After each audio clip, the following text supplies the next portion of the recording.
Hey there, awesome people. I'm Kevin Tracy, and this week I'm sharing with you one of my Inktober drawings. If you're not familiar with Inktober, it's an annual art challenge where artists around the world challenge themselves to create one piece of art with ink every day during the month of October, and each day gets its own prompt. It's an opportunity for artists like myself to go beyond their comfort zone and work with mediums they're not comfortable with.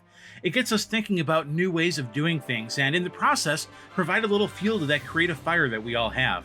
And if you're new here, well, adding fuel to your creative fire is kind of what I try to do here by sharing my motivations and inspirations behind my art and the creative choices that I make.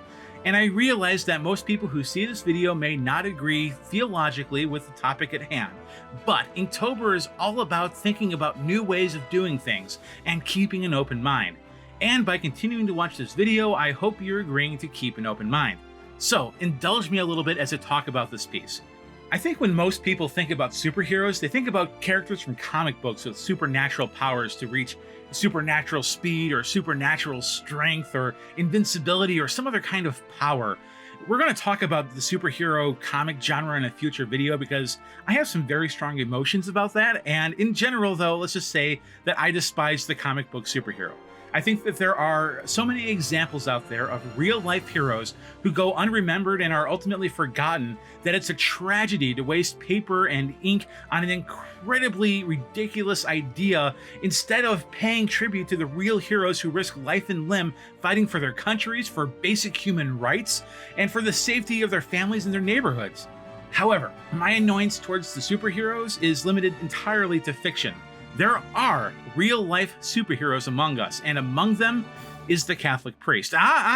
You said you'd keep an open mind, so hear me out.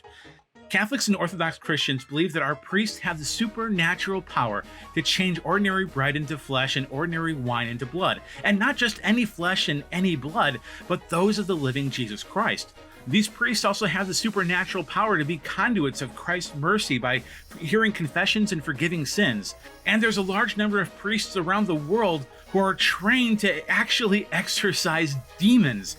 And while I choose not to follow this too closely for fear of the occult, the priests that I've talked to who have undergone this training or performed exorcisms or have otherwise witnessed exorcisms have made it abundantly clear that what they're up against is absolutely horrifying. That's the super part of the superhero, but what about the hero part? Well, what makes the hero is something worth discussing, and while I'm sure that my definition isn't perfect, I think of heroes as people who meet two conditions. First, they serve others. Second, to serve others, they sacrifice something of themselves. And that then implies that there's a scale where some acts and some people can be more heroic than others by the nature of how much they've sacrificed. Now, the size or the type of service is not on this hero scale, because ultimately it isn't about the service that the hero renders that makes them heroic, but their willingness to sacrifice to make that service happen. Bill Gates, let's take him for example. He can donate $10 million to feed the poor, okay? But let's say there's a homeless woman, okay, and she's hungry and she happens to find $10 under a park bench someplace, and she uses that $10 to buy a meal for someone else who she knows is hungry. Which of the two of them is more heroic? Despite his gift being 1,000,000 times larger, that $10 million is a lot less of a sacrifice for Bill Gates than the $10 was for the homeless woman who was hungry. And if you have a different definition of a hero, please, by all means, feel free to leave that in the comments below. I'd like to hear what you think so we can have a good conversation about that below.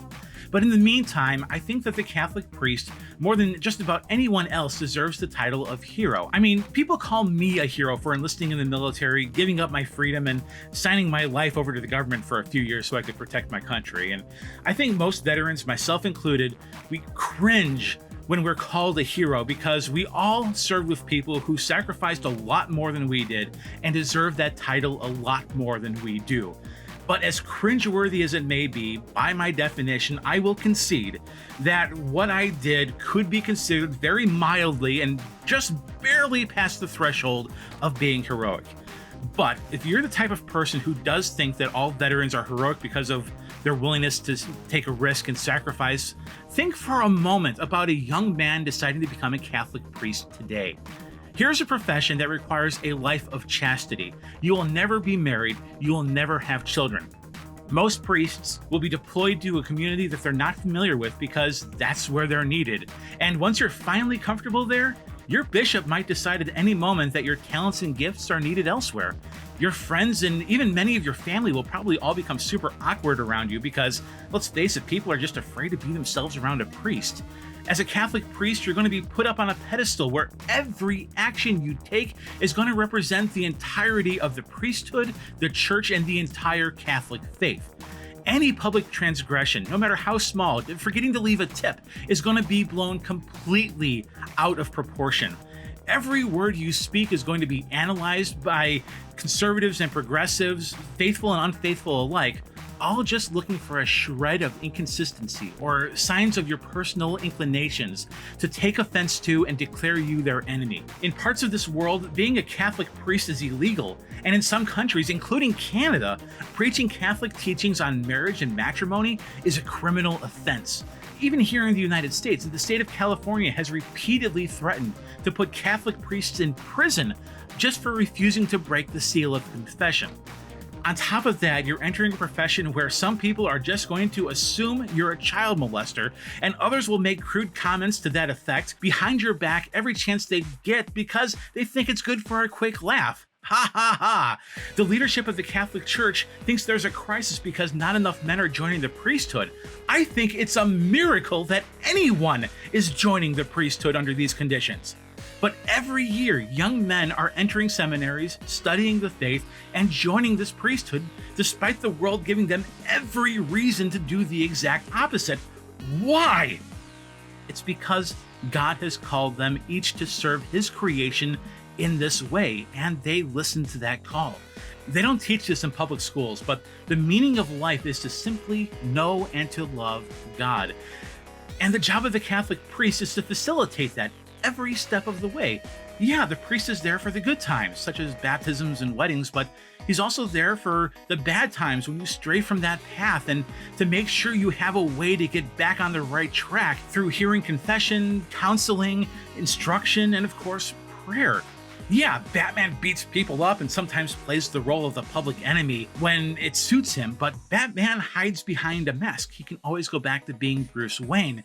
These priests are scoffed at, they're openly mocked, they're ridiculed, and more, but they can't hide behind masks. They can't put on a pair of glasses and live an ordinary life as a newspaper reporter without anybody figuring out who they are. And this isn't something you enlist in for 4 to 6 years and then go back to civilian life. If you're ordained a priest, your soul is marked and you're going to be a priest for the rest of your life. So yeah, these guys have the hero requirement pretty well taken care of in my book. And since they are heroes with supernatural powers, I thought it fitting to draw a Catholic priest in a heroic-like pose. To create this effect, I went out of my way to create a horizon line and vanishing points below the bottom of the image, creating an image where you're looking up at the figure in it. And if you're going to be looking up at a priest, what higher place to put him than in a bell tower? Well, remember when I said Inktober had prompts for each day? The prompt that inspired this drawing was ring. And yeah, the bell tower actually preceded the priest in my creative process, but darn it, it didn't fit my narrative. Anyway, I was going to draw him ringing one gigantic bell, but back in the old days when churches and cathedrals were constantly being built taller and more ornate to show the love of the artist and the architects and the patrons. Hold on, I have to go on a brief tangent here, I'm sorry. I know a lot of people later protested against the ornateness of this stuff. The frescoes, the stained glass, the sculptures, the engravings, the high art, and so on and so forth. But in their defense, as an artist, there are multiple ways to serve God's church. Farmers can give part of their harvest to feeding the poor. The wealthy could make monetary donations. Back then, professional soldiers would serve in militias and militaries to protect the church from non-Christian and later Protestant military threats. No matter what profession you were, there were ways to use your talents and skills to serve the church and to serve God. Artists were then and should be today no exception. Secondly, as a Catholic, one of the titles that we give Jesus is the King of Kings. I'm sure everybody's heard that. And we as Catholics believe him to not just be spiritually present in the church in that God is everywhere, all-knowing, all-seeing kind of way, but actually physically present in the church in the form of the Eucharist. This makes the tabernacle his throne and the church itself his throne room. So if you're an artist or a patron with artists in your employ, what better way to use these talents than to make Christ's throne as magnificent and as glorious as you know how? More recently, in the last 50 or 60 years, there's been a trend in the Catholic Church to kind of simplify things. And yeah, I know this is a trend started by Protestant churches a few centuries ago. So it's nothing new to remove many of the statues and art and keep architecture simple and to use simple stained glass patterns or no stained glass at all, and just have fewer distractions in the church.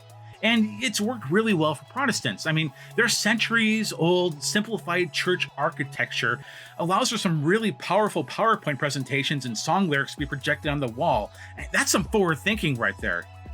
Anyway, I find it interesting, and it may be pure coincidence, but interesting nonetheless, that since implementing many of these changes in Catholic churches here in the United States, there's been a radical increase in the number of Americans who identify themselves as Catholic, but don't believe in the physical presence of Jesus Christ in the Eucharist, which is pretty central to our faith. And I can't help but wonder if perhaps, in part, that's because our churches are becoming more like communal gathering places and less like throne rooms. Then again, I'm an artist. I'm definitely biased. So as I was saying, the bell towers often would feature many bells, all of different tones, able to create this incredible music. And so instead of the priest ringing one gigantic large bell, I thought it more fitting to draw a priest orchestrating the ringing of many bells, making beautiful music as kind of a symbolism for running the parish. The strings all pulling the priest in different directions, but somehow he's making it work with incredible calm and poise despite the incredible stress he must be under. Anyway, the church aesthetic is just one relatively simple issue a priest is left to manage in his parish. First and foremost, he needs to tend the flock. And it shouldn't be a surprise to anyone when I say this, the flock is pretty badly scattered and some of the flock aren't particularly healthy in a spiritual sense. So already the priest is behind the eight ball. But they also have to worry about the churches and cemeteries maintenance. They're on call 24/7. If someone is dying or in need of immediate spiritual help, they go. That's what they do. That's what they're there for. And no matter what type of music is played during Mass, a large portion of your parishioners are going to be unhappy with it. You have spiritual directives and fundraising goals to meet from the bishop. You have 2 religious education programs, one for adults and one for kids.